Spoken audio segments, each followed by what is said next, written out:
Do you have an extra room? I'm moving in, so you'll need to leave. My sister-in-law and mother-in-law showed up at my new house suddenly. They looked around without even stopping to honor my mother's plaque. Then they demanded that I leave. My husband Jason acted like he didn't care, just lounging on the sofa with our cat. I felt like it was the end, but I decided to calmly say okay and sell the house. I hadn't even lived there much. My name is Madison, and I'm a 30-year-old office worker. I grew up with just my mom, who struggled financially. I worked hard to get scholarships to help her out. She always wanted me to go to college, probably because she didn't have a degree herself. So, I studied a lot while others were out having fun. I got into a top university and landed a job at a big company right after graduating. When I got my first paycheck, my mom and I celebrated by treating ourselves to sushi in Beverly Hills. But when we were at the fancy restaurant, we were both so nervous that we couldn't enjoy the food. I worried about fitting in at a glamorous company because I'd always focused on my studies. But my colleagues were really nice and I managed to do okay. Even though I had a good salary, my mom and I still stuck to our frugal habits. She kept working part-time, and we lived in our small apartment. Our only splurge was going out for nice meals once in a while. Every time we did, my mom would thank me for being such a wonderful daughter who could treat her to meals like that. It made me feel proud, like all my hard work was worth it. But 4 years into my career, my mom's health started to decline. We went on a spa trip hoping it would help, but she didn't get better. She kept going through ups and downs, and I worried constantly about what I would do without her. That's when I met Jason. He was 2 years younger and a smooth talker. At 27, I'd never had a boyfriend because I was always busy with studying and afraid of being judged. Jason effortlessly became a part of my life. We both didn't have dads and loved cats, so we bonded over that. Eventually, he suggested we go to a cafe, and I agreed, feeling excited. He texted me later saying he wanted to ask sooner but was afraid of rejection. I was thrilled, not realizing then that it might have been a line he used before. But I believed he truly cared for me. And as our relationship progressed, something miraculous happened. My mom began to regain her spirits. Seeing me dress up and go out made her smile. She'd say, "I'll take care of the house, you go and have a good time," almost as if she were going on the date herself. I always thought sacrificing my happiness was the way to repay her, but I realized that my happiness made her happy too, just as her happiness was mine. As Jason and I got closer, my mom's health improved, and she spent less time in bed. When I told Jason about a conversation with my mom, he proposed. He said, "Hey, why don't we just get married? That way your mom can rest a little easier." Even though it was only 6 months into our relationship, I was completely smitten with Jason. His sister and mother were hairstylists who ran a salon together. And since they planned to live together in the future, he assured me that it wouldn't be a problem for him to live with my mother. When I introduced Jason to my mother, she was moved to tears and grasped both his hands, saying, "Please take good care of Madison." Jason firmly held her hands in return and declared, while looking into my mother's eyes, "I'm honored, ma'am. I might be younger and not very reliable, but I promise to make Madison happy." At that moment, I was so overjoyed I almost cried. But looking back now, I realized he was nothing but a terrible jerk. I would later come to understand how little experience I had with the opposite sex, or rather, how little I knew about the world. Following his declaration, Jason moved in with us, bringing along a slightly large suitcase. He suggested it would be best to start living together in the house my mother was accustomed to. We welcomed Jason into our small apartment, and while my mother enthusiastically explained how everything worked, he barely listened. He said, "Don't mind me. I doubt I'll be here much." I knew he was often out drinking for work and busy with client golf or surfing on Sundays, so I thought that was what he was referring to. But the reality was different. He truly never came home. On the rare occasions he did, he would just take a bath, sleep, and upon waking up, ask me, "Hey, can you give me some money for food?" At first, I didn't understand and asked him honestly, why don't you just eat here? Besides, what about your share of the living expenses?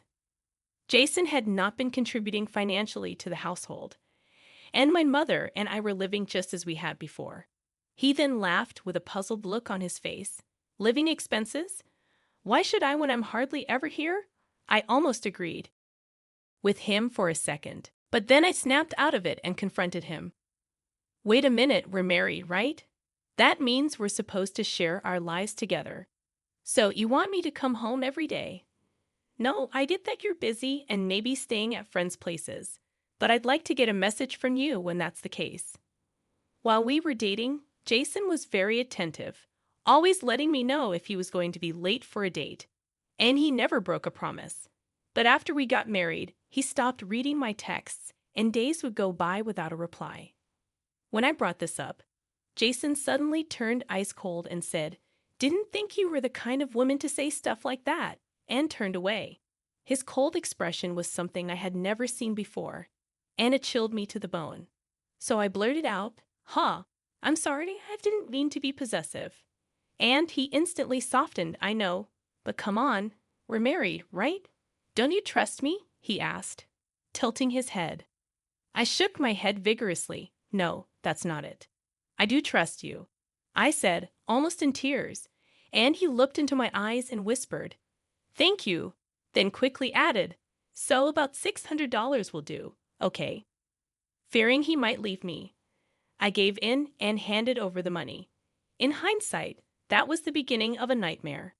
To avoid worrying my mother, I couldn't confide in her and explained that Jason was just on a lot of business trips.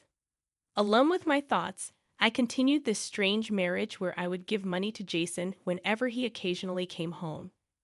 When I finally couldn't stand it anymore and confronted him, he simply wrote his name on a divorce paper and handed it to me, saying, If you get sick of this, you can leave me at any time. It's strange how humans work. Being given such an option made it impossible for me to leave. Jason had clearly read my mind. My mom noticed something was off with me, but she never tried to address it. As half a year passed, for some reason, my mother-in-law and sister-in-law started coming over to our place more often. Even though they supposedly ran a beauty salon, they'd show up on weekdays or weekends without even bringing a small gift, sit in Jason's room while he was out, and say, Don't mind us, just some tea and snacks will do. And they'd stay for hours, sometimes even joining us for lunch or dinner. When I eavesdropped on their conversations, they were mostly bad-mouthing others, creating a really unpleasant atmosphere. One day, loud enough for me to hear, my sister-in-law said, Wow, can't believe he married such a plain Jane. Her fashion sense is so drab. And with reckless abandon, my mother-in-law added, Well, if she were attractive, she'd probably cheat on you. And they laughed heartily together. They didn't specify who, but I knew they were talking about me. When I was reeling from the shock and covering my ears, I heard the damning words, Well, she's pretty much a good cash cow, isn't she? And with only her mom around, said my sister-in-law, and my mother-in-law chimed in with a worldly tone. Seems easy enough to get money out of her. Plus, we get to do whatever we want. And they cackled again. I wanted to storm out of the room and tell them to leave, but I couldn't bring myself to do it. Since that day, I've been feeling really down. Jason, as usual, didn't come home and didn't even read my messages. During this time, I failed to notice my mom's health deteriorating again. Then, one day at work, I got a call that my mom had been rushed to the hospital by ambulance. When I got there, I found out she had fallen down the stairs of our apartment complex, severely injuring her back. The doctor said that given her age, she'd likely have to use a wheelchair from now on.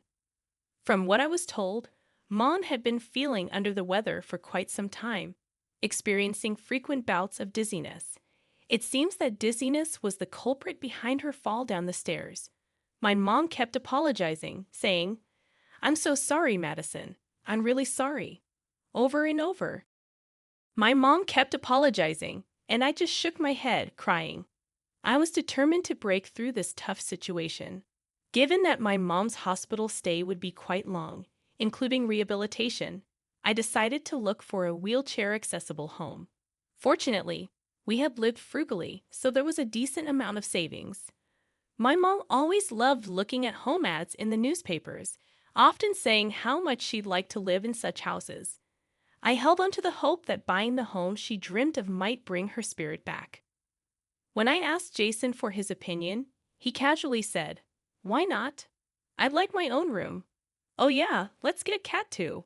Seeing Jason's happy face for the first time in a long while made me foolishly happy. So, I enthusiastically started house hunting. Luckily, I found the perfect spec house right in our neighborhood. It was completely wheelchair accessible. I felt it was destiny and made an immediate purchase. I could afford a down payment of around $360,000, and thanks to being employed by a top-notch company, the mortgage was easily approved. Of course, Jason didn't contribute a dime, but that had become the norm. He only visited my mom once at the hospital. By the way, my mother-in-law and sister-in-law, despite their frequent visits to our house, never came to see her. I hurried to finalize the house deal before my mom was discharged and managed to move us. Imperfectly, it was honestly exhausting to balance work and moving, but thinking of my mom and Jason's happy faces, I pushed through.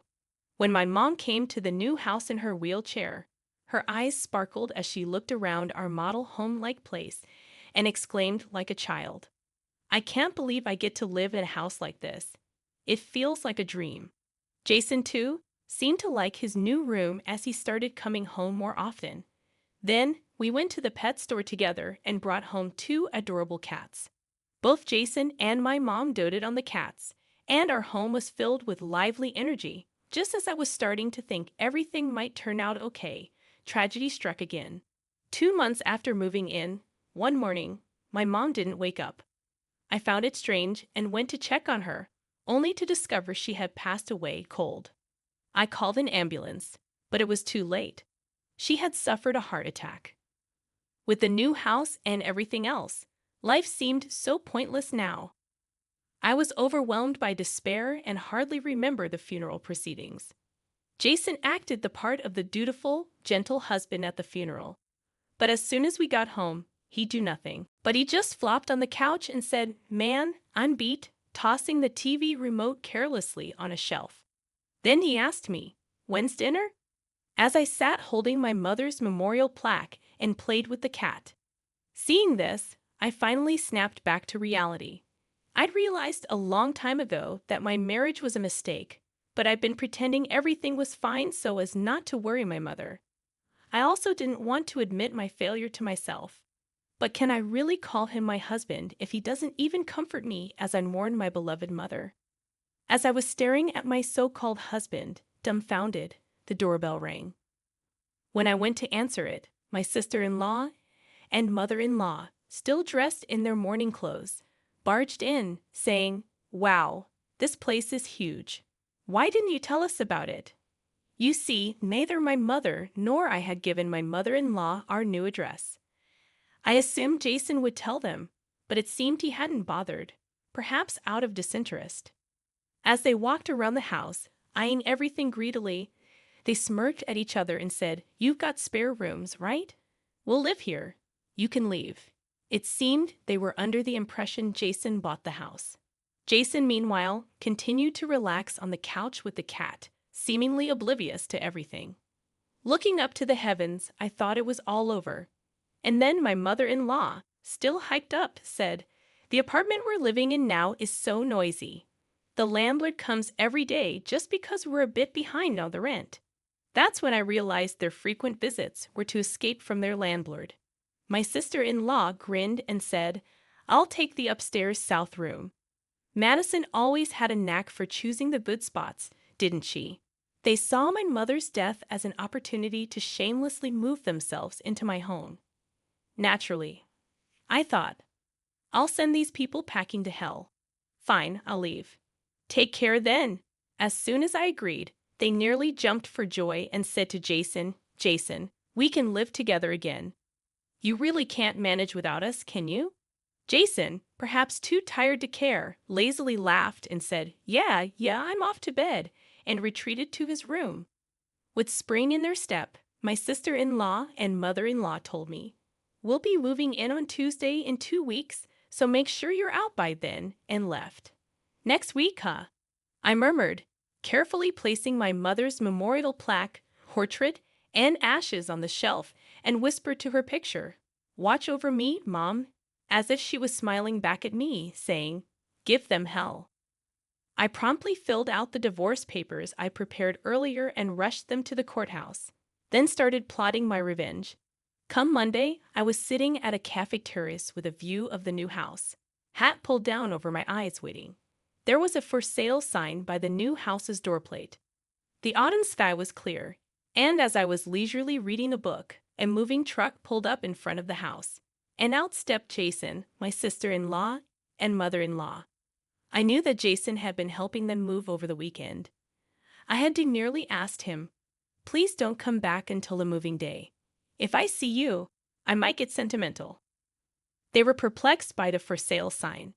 The for sale sign caught everyone's attention, but Jason nonchalantly suggested it might be a prank and tried to open the door with his key, which of course didn't fit. I had changed the locks.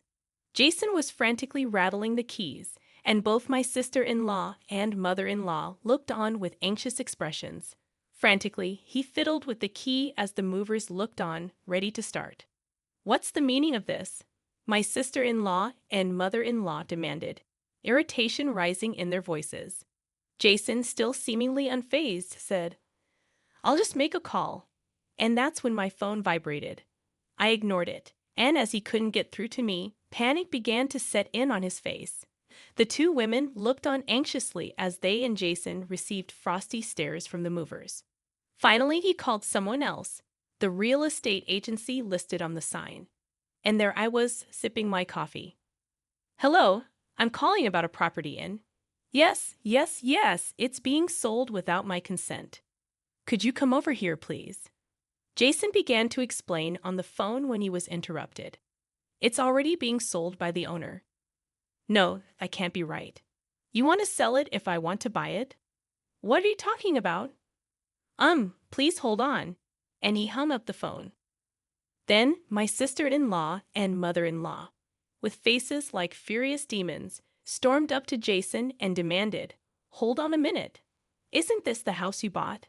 "No. I mean, it's not that I bought it. But isn't it considered joint property if you're married? Madison can't just sell it without consent," he retorted with surprising confidence. So I stepped in to deal with it myself. Surprised, my sister-in-law and mother-in-law turned to me and nearly snapped. "What have you done with this house?" I responded with a sleep voice, "What have I done? I sold it. It's my property after all. Feel free to buy it if you want." "Oh, I thought living here meant that kind of arrangement," playing dumb. Jason turned pale and started, "Hey, you can't just do whatever you." To which I shot back, "What are you talking about? You haven't contributed a dime. And to talk about joint property when you haven't even contributed to living expenses since we got married? How dare you?" For the first time in my life, I was yelling at someone out of anger. Jason was taken aback by the sudden resistance from a woman who used to be compliant to him.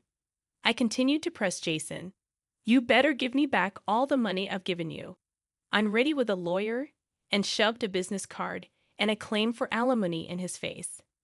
I've always kept a household account book, so I had carefully calculated all the money I'd given to Jason. Though it was only a year and a half of marriage, the money I had handed over amounted to nearly $20,000. When Jason floundered, saying, "That was supposed to be for our living expenses, wasn't it?" "You can't just claim that." My sister-in-law and mother-in-law also chimed in. "Exactly. What are you even saying? A housewife receiving living expenses is a given. Claiming that back is terrifying for an elite woman," to which I shouted back, "Shut up. Don't meddle in someone else's business. And you too? Have some nerve." It felt like something inside me had exploded. Both my sister-in-law and mother-in-law seemed overwhelmed by my outburst and began to tremble, holding each other. There was no way I was going to lose to these women who were always bad-mouthing others behind their backs. Jason started to back away, looking like he might run off at any moment. He was the type of man who'd run when things got tough. No use in running. I said firmly, I'm going to make sure you settle this properly. It seemed my resolve had an impact. Jason, too, collapsed just like my sister-in-law and mother-in-law, looking completely lost. The movers, looking troubled, said, where should we move the items to? I replied, though it felt cruel, I don't know, ask them, wondering where to move to when they don't even have a house, and I just smiled sweetly. What happened to them after they lost their place to go? I don't know. They probably rented a new apartment through some contacts of Jason. Jason had quit his job at a company soon after marrying me. He was scouted for a nightclub because of his playboy skills. Every night, he used the money for me like water. And while it seemed to go well at first, by the time I built our new house, he was scraping by. My sister-in-law and mother-in-law, unaware of such things, had come to depend on Jason's supposed financial strength based on the new house he had built and moved in as soon as my mother passed away. They used to say, "The beauty salon business is going well lately. We can support you so you don't have to worry about anything." But in reality, the beauty salon managed by my mother-in-law had long since gone under. Swamped with debt and lacking real skill as hairdressers, they couldn't hold down jobs at any salon they went to. They had both been planning to rely on each other and ended up failing. Eventually, Jason got into trouble with some shady characters and disappeared. It was a fitting end for such a deadbeat man. My sister-in-law and mother-in-law are also missing, and I can't help but think they haven't exactly had the best lives. I couldn't get alimony from Jason, but I've come to see it as the cost of a life lesson. After the divorce, people have said I seem different, and somehow I've entered what you'd call my prime time for attracting others. It seems I used to be seen as serious and quiet, but now there's a certain settled confidence about me that has become attractive. I had been quite put off by the idea of marriage for a while, but as I started dining out with men more often, whenever the mood seemed to set right for something more, I excused myself to go home because of my cats. Their reaction in such moments is quite telling of their character, so it's been a good strategy for sizing up men. In reality, I live in a pet-friendly apartment with my 2 cats. The other day, as I was sorting through my mother's belongings, I found a letter addressed to me. It was dated the month before she passed, right around when I'd settled into my new place. The letter was filled with various memories from my childhood through to my professional life, and it ended with her usual phrase, "To live in such a nice home, to lead such a good life. I've been blessed with a wonderful daughter. Thank you so much." I hugged that letter from my mother tightly and cried my eyes out for a while. Buying that new place definitely wasn't a waste. I've come to realize, from here on out, I'm committed to living positively and earnestly, keeping my mother's words close to my heart, and hoping to make someone feel as rewarded by me as I felt by her.